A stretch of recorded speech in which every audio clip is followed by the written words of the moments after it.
Great Connie, West Ham Fan TV. Welcome back to the big match preview. Today we're looking ahead to the Crystal Palace game, at the London Stadium, 3 p.m. kickoff on Saturday, where we need to continue from where we left off against Leicester. Another fabulous performance, 4-1 winners in that day. Antonio becoming the club's leading Premier League goal scorer, 1 goal away from that 50th now. Some of the Leicester fans will say probably the sending off had a big part to play, but I thought overall, even before the sending off, I thought we were the better side and we looked good for the victory. Bit disappointed we didn't keep the clean sheet. I know Moisey will probably be looking at that. I thought very unlucky with the goal, that we conceded. Creswell's tried to clear it. It's hit the player and he's managed to put it away. So, disappointing not to get that clean sheet, which is a little bit worrying, but 2 wins from 2. Going into this game, very, very confident. Palace, yet to win this season. 3 games they've played, 2 in the league, 1 in the cup. Yet to score a goal as well. They had a better performance against Brentford than they did their first game of the season against Chelsea. But they put a strong side out against Watford in the Carabao Cup midweek and still lost that game 1-0 without scoring. So, Vieira's still looking for his first win. Palace still looking for their first goal. They have got players in that side that can cause us problems. I said it's one of those things.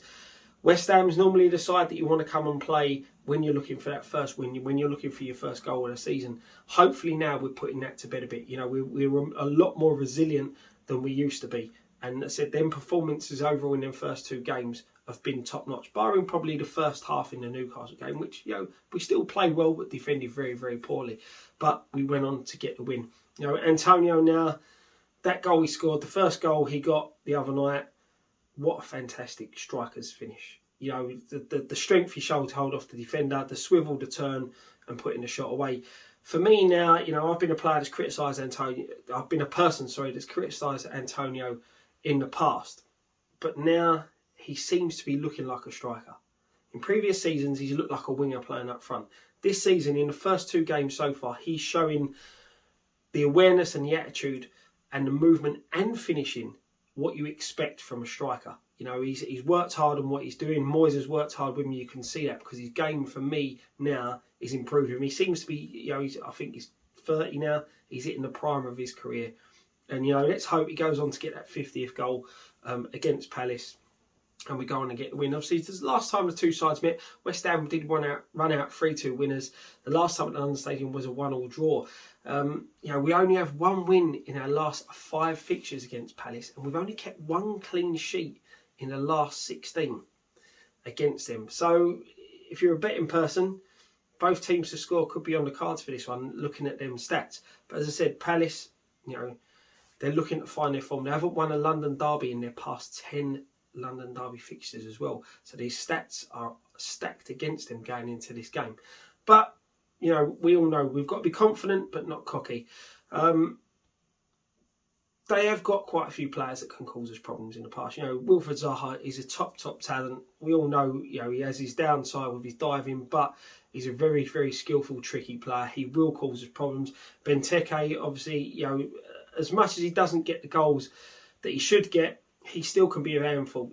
And also you've got to remember, Ayew, a player who seems to raise his game against West Ham. He scored a few goals against us in the past. So he's another one to keep an eye on. He'll probably be on the bench for this game. It'll be interesting to see how Palace set up. Whether Vieira goes back to that 4-4-2 he started with against Chelsea, or goes to his what seems to be the preferred 4-3-3 with Cheikhou Kouyaté, the main man in their midfield. That system really is quite easy to switch into a 4-5-1 when you're defending. As we see, we play a very similar sort of style to that 4-3-3. 4-3-3 going forward, but when you're without the ball, it's easy to drop into that 4-5-1 system. But I suppose for us, having Antonio, we've got much more pace than what they have in Benteke. Benteke's more of a hold-up player, looks to players, bring players in and around him. So long as we can keep their top players quiet, I fully expect us to get at their back line. And the form that our forward 4 are in at the moment, Bowen's not really, his work rate, his ethic, it hasn't paid off for him yet this season. He's due a goal, hopefully he can go and get one.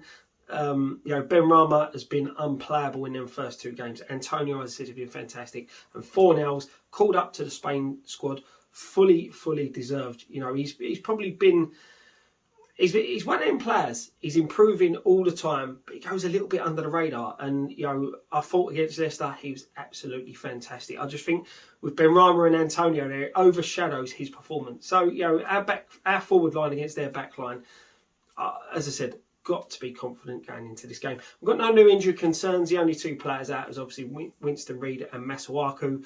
Palace are without Eze, which is a bit of a bonus. He was one of their shining stars from last season. I think that's a bit of a bonus for him to be missing. I think that front three of Eze, Zaha and Benteke can be a lot more of a handful than what they've got at the moment. So, there's another plus side in that one.